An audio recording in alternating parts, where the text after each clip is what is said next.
Lebih dari 45 tahun lalu, air minum dalam kemasan untuk pertama kalinya diperkenalkan di Indonesia. Sejak saat itu, air minum dalam kemasan mengubah pola konsumsi masyarakat dari air bus ke air kemasan. Pada tahun 2019, produksi air minum dalam kemasan mencapai 30 miliar liter dengan konsumen terbesar di Pulau Jawa dan Bali. Dalam episode kali ini saya akan mengajak Anda berbincang dengan Corin Tap, Presiden Direktur Danone Aqua Indonesia, perusahaan pelopor air minum dalam kemasan dan pemain terbesar di industri ini. Apa dan bagaimana strategi Danone Aqua Indonesia untuk tetap menjadi market leader di industri ini? Bagaimana juga Danone Aqua Indonesia menghadapi isu-isu lingkungan? Inilah Economics bersama saya, Pangeran Punjul.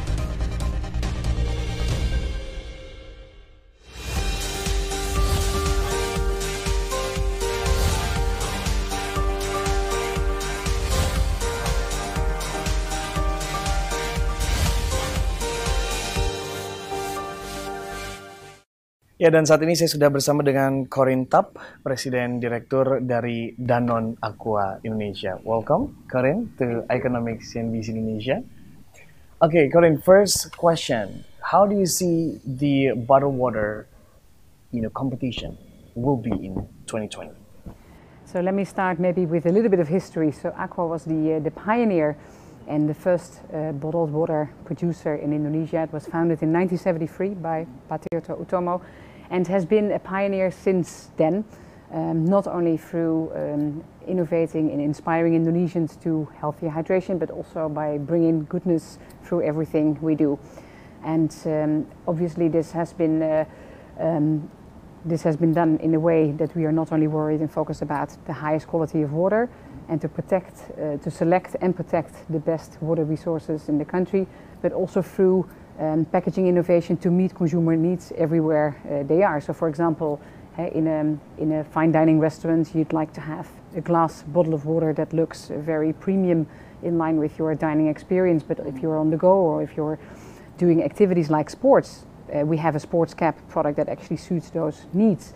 And now also we launched the first 100% recycled PET bottle to actually support full circularity of business in Indonesia, but also give people that really care about what happens with the product after that an opportunity to drink without having a negative impact on the planet. So all of that. So we believe that this purpose of bringing goodness through everything we do is really crucial to our business, and that's also why we are very proud that in 2018 we were accredited as the first FMCG B Corp in Indonesia, which is a true proof point of our efforts and commitments to not only profitable growth, but also to a positive impact on social well-being as well as the health of the planet. So yeah, we believe that as a pioneer we have to keep on innovating in this market and have to keep on making sure that we're relevant for new generations to come, and we do that through innovation, inspiring Indonesians to healthy hydration, but also to looking after the planet. Okay, can you tell me a little bit more about the innovation, to win or to maintain the market share of Aqua? Yeah. So actually innovation was the foundation of Aqua, because at the time there wasn't any bottled water, and people were still boiling the water, but Pak Tirto realized that many people actually got sick by boiling the water, and that's how he founded the first bottled water in Indonesia. But innovation has been actually in the journey of Aqua ever since. So in the 80s, the first jug, or as the Indonesians call it, the gallon, was launched, which is, by the way, a truly returnable model. So it's returned, cleaned and refilled again with Aqua water. Now it's 70% of our business, but it's actually true innovation at the time to make sure that people have healthy hydration at home, in schools, in places where lots of people come together. But it didn't stop there, and obviously the innovation also has more and more become part of our sustainability strategy. So we believe that through innovation we can actually not only give better experiences to consumers where they need them, but also actually have a more positive impact on the planet. As an example, already many years ago we took off the seal that you sometimes see around the bottles, because we realized that first of all it's completely unnecessary. We can protect and ensure the quality of the product without the seal, and actually the seal could therefore be easily eliminated as unnecessary plastic. Now, also in moving into nowadays, like I said, the recycled plastic is part of all our portfolio.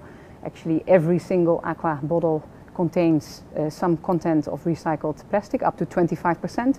But last year we launched the first in Indonesia 100% recycled plastic bottle. Okay, 100% Yes. recycled. So that's the first bottle in Indonesia, and at the time it was the third bottle in the world. So it's a true innovation for Indonesia, but also a true demonstration that circular economy is possible, and that it's possible to drink water from a plastic bottle without having any impact, negative impact on nature, because this bottle in itself will also be again recycled and become a bottle again.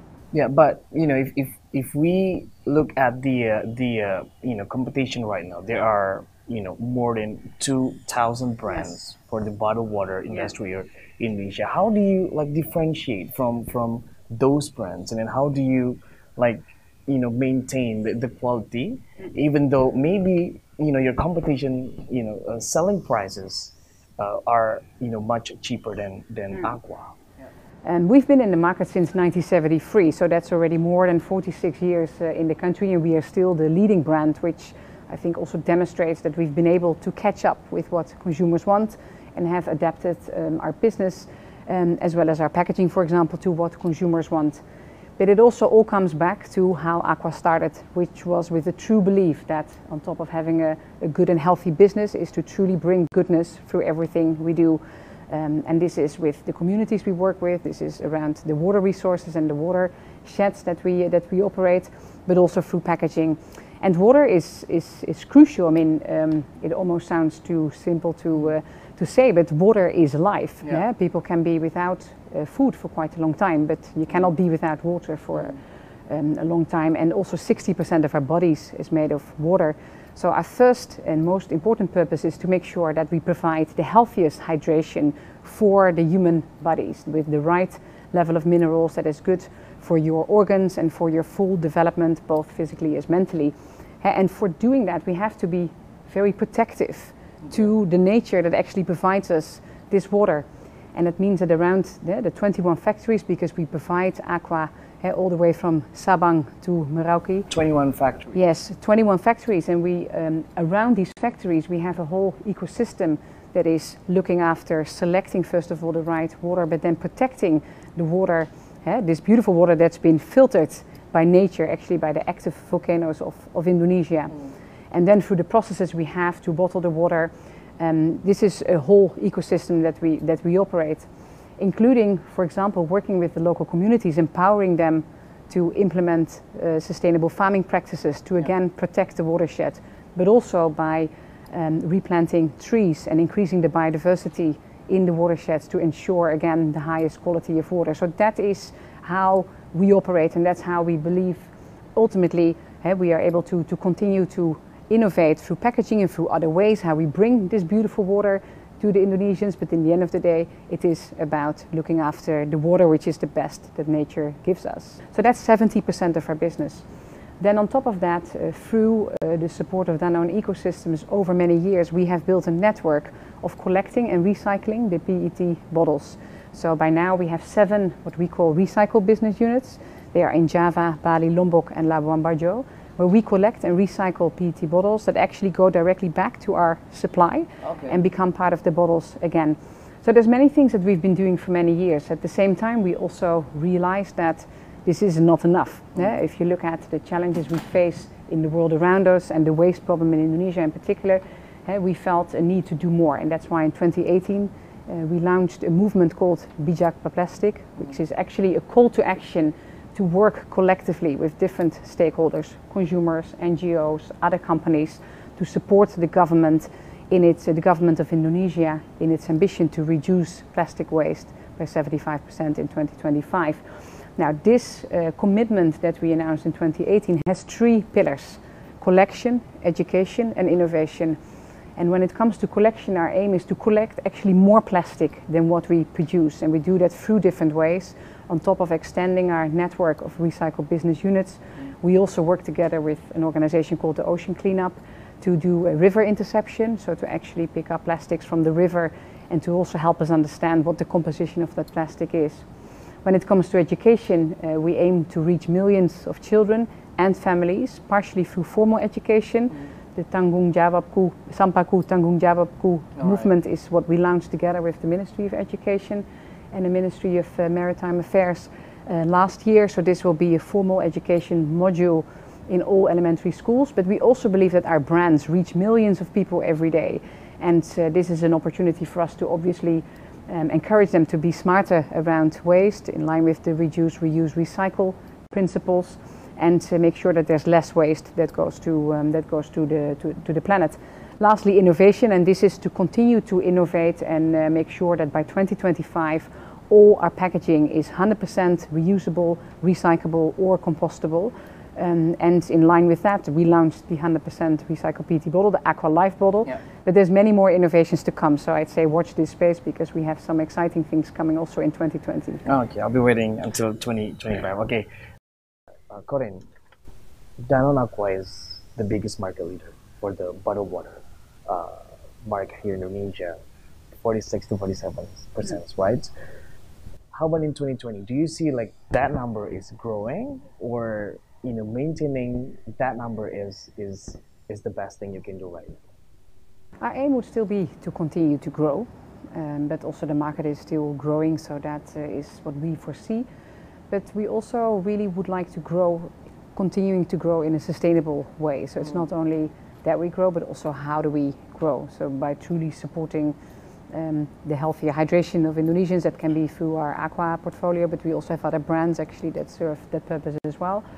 But also through implementing our sustainability roadmap when it comes to plastics, as I just explained, and also becoming closer to our climate neutral aim. So yes, growth is important, but sustainable growth is even more important. Okay, which product do you think that has more potential? Is it the like the sustainability or the environmental friendly products that has potential to grow even bigger than your conventional products? Yeah, well, we see indeed some clear trends based on consumer trends as well. I mean, we know that away from home or on-premise, on the go is a very large growing channels, also because of the availability of cheaper flights and accommodation. A lot of people spend much more traveling nowadays. So as a result of that, we also see our glass bottle, the Reflections bottles, growing very fast because fine dining actually is growing as well. You can see that in Jakarta, where areas like the Senopati area, I mean, they're double in number of restaurants every year. So that's clearly a trend. Also, tourism is still growing in Indonesia, which also drives the strong growth of our Reflections bottle. I do believe also that indeed more and more people will go for the returnable model, the jugs, which is already 70% of our business, but we would be very happy to continue to grow that.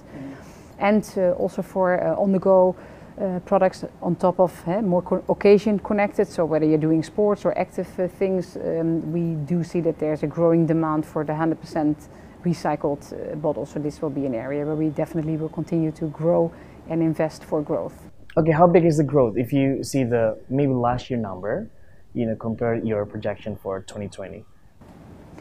It's always difficult to come with these growth projections. Last year, obviously, we had elections, which has an impact on people's behavior. So actually, we don't have elections this year, so that will mean that growth is foreseen to be pretty healthy for the market, is what we see at this point in time. The outlook for Indonesia is very positive. Consumers are very confident. Yeah. And there's a healthy growth for consumer goods. So we also foresee there will be growth for our category. Okay. For the past maybe like 5 years, your industry has been, hit by so many information about the bad effects from the bottled water plastic. How do you see this so-called campaign or movement changes your industry?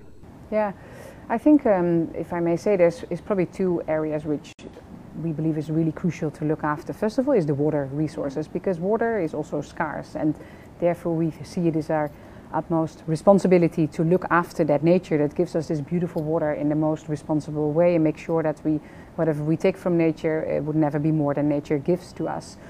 So implementing these sustainable farming practices, but also the replanting, the whole care around the watersheds is crucial for us, and we believe also for the full industry.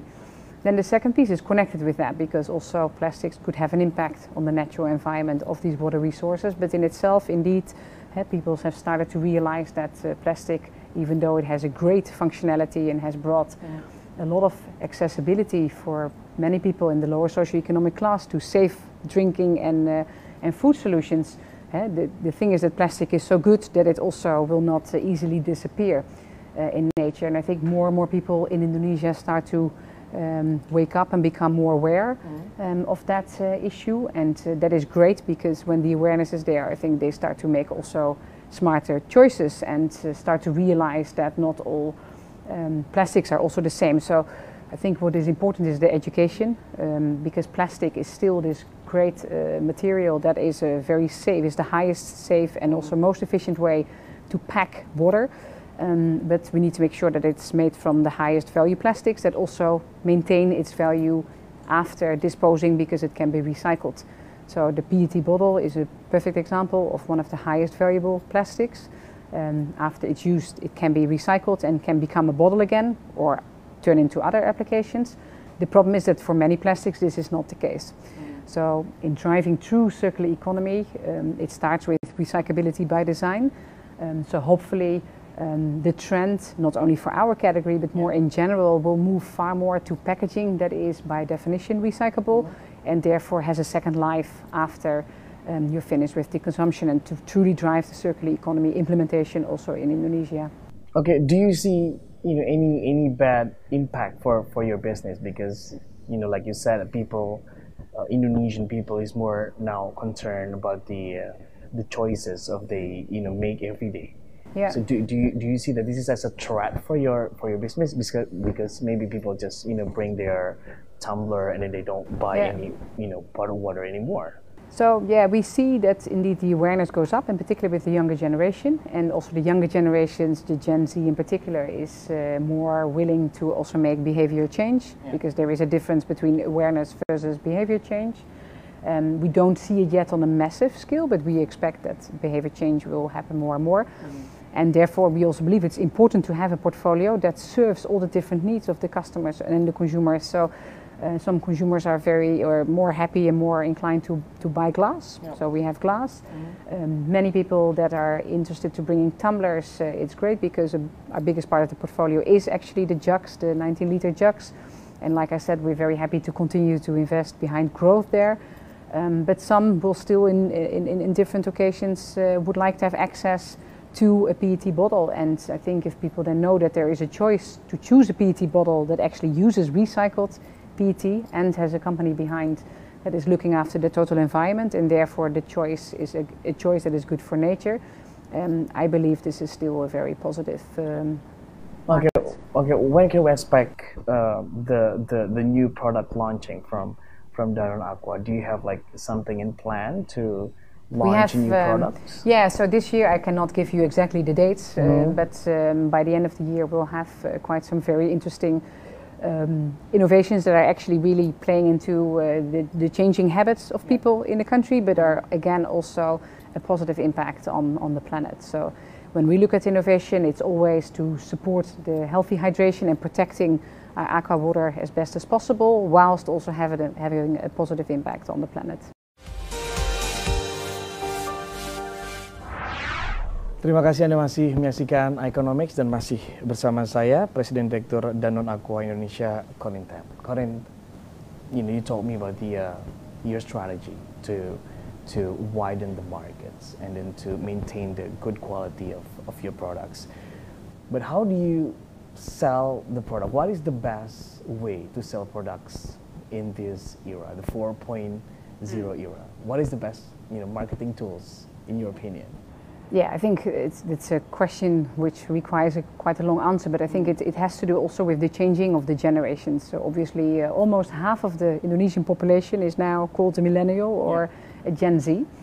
And obviously they have different ways of accessing information. So they use internet obviously a lot. They use the digital apps. They use digital and apps on their phone a lot for getting access to information. So this is also the way We communicate with people a lot nowadays.